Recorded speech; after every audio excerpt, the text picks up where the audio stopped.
Hello everyone, मी प्रियंका सकपाळ तुमचं सर्वांचं आपल्या चॅनलवरती पुन्हा एकदा खूप खूप स्वागत करते आहे। आज आपण जाणून घेणार आहोत कुंभ राशीसाठी कसं असणार आहे नोव्हेंबर 2025।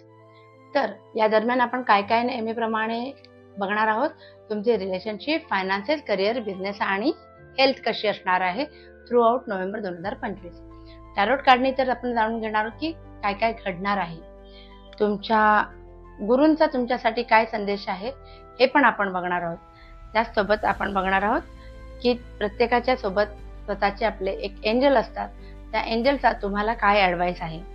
आणि त्यानंतर सगळ्यात शेवटी आपण बघणार आहोत बुक ऑफ आन्सर्सनी की हा सगळा घटनाक्रम घडत असताना तुमचा ॲटिट्यूड कसा असायला हवा त्या सिच्युएशन सोबत डील करताना, ठीक आहे, ते आपल्याला यातून कळेल।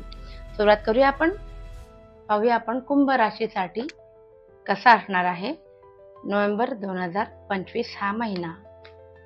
सुरुवात करूया रिलेशनशिप व फायनान्सेस, करिअर, बिझनेस आणि हेल्थ। रिलेशनशिपच्या बाबतीमध्ये आपल्याला कार्ड सांगते की खूप सुंदर असणार आहे रिलेशनशिप थ्रू आउट नोव्हेंबर 2025। नातेसंबंध सगळ्यांसोबतच, तुमच्या पार्टनर सोबत सुद्धा आणि इतर नाते सुद्धा व्यवस्थित असणार आहेत। फायनान्सच्या बाबतीमध्ये तुमची खूप जास्त दमछाक होणार आहे पैशांचं मॅनेजमेंट करताना, पण तुम्ही गिव्ह अप नाही करणार एवढं मात्र नक्की, कारण तुम्ही तुमची अशा अडचणीच्या काळामध्ये काही ना काही सोय करून ठेवलेली आहे। करिअरमध्ये कोणावरही विश्वास ठेवू नका, विश्वासघात होऊ शकतो, सो सावध राहा, खूप जास्त सावध राहा। बिझनेसमध्ये सेम, पण सावधगिरीपेक्षा कोणीतरी तुम्हाला तुमच्या कळत नकळत तुम्हाला कोणी ना कोणी दुखवून जाणार आहे तुमच्या बिझनेसमध्ये। सो परत मी हेच सांगेन की जर तुम्ही बिझनेस करत असाल तर पैशांची देवाणघेवाण ठेवताना खूप जास्त व्यावहारिक राहा, भावनांनी विचार करू नका, कारण तो डिसिजन तुमचाच चुकलेला असेल, मनाने घेतलेला निर्णय। हेल्थच्या बाबतीत उत्तम कार्ड आलेला आहे, काहीही प्रॉब्लेम होणार नाही।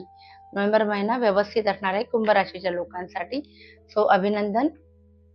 सो आता आपण जाऊया आपल्या पुढच्या सेशनकडे।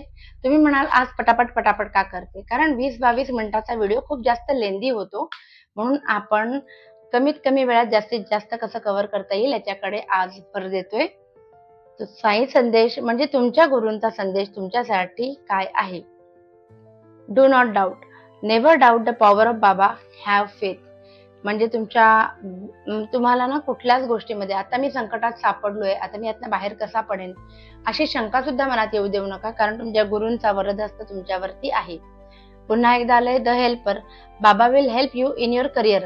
वा, मगाशी आठवते तुम्हाला करिअरचं कार्ड काय आलं होतं, एक चित्र होतं ज्याच्यामध्ये पाठीमध्ये तलवारी खुपसल्या होत्या।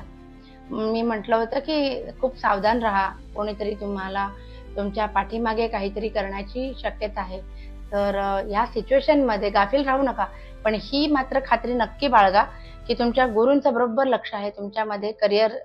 तुमच्या करिअरच्या बाबतीत, तुमच्या बाबतीत कोणतीही वाईट घटना घडणार नाही याची काळजी ते नक्की घेतील। खूप छान कार्ड आलं आहे। तर आपण बघूया तुमच्या एंजल कार्डचा तुमच्यासाठी काय आहे ॲडवाइस। एंजल्स काय म्हणतात तुमच्यासाठी, इम्प्रूव्हिंग हेल्थ आणि फॉरगिव्हनेस। ठीक आहे, तब्येतीकडे लक्ष ठेवा, कारण आलं होतं की तब्येतीचा काही प्रॉब्लेम होणार नाही, पण छोटे मोठे जरी इश्यू आले तर त्याला दुर्लक्ष करू नका।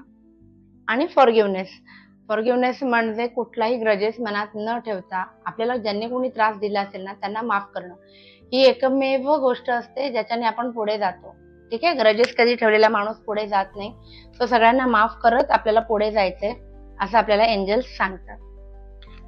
सुरू करूया आपण बुक ऑफ आन्सर्सनी तुमच्यासाठी पाथ अँड गायडन्स कसा असणार आहे नोव्हेंबरसाठी।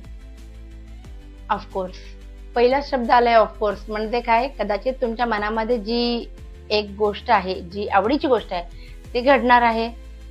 फॉलो समवन एल्स लीड, एक दुसऱ्या ग्रुपचा एखादा समूह असतो ना, त्याचा जो लीडर असतो तो कसा निर्णय क्षमता त्याची कशी आहे, तो कसा ऍक्ट करतो, याचं एक प्रकारचं काय म्हणतात अवलंबन करा.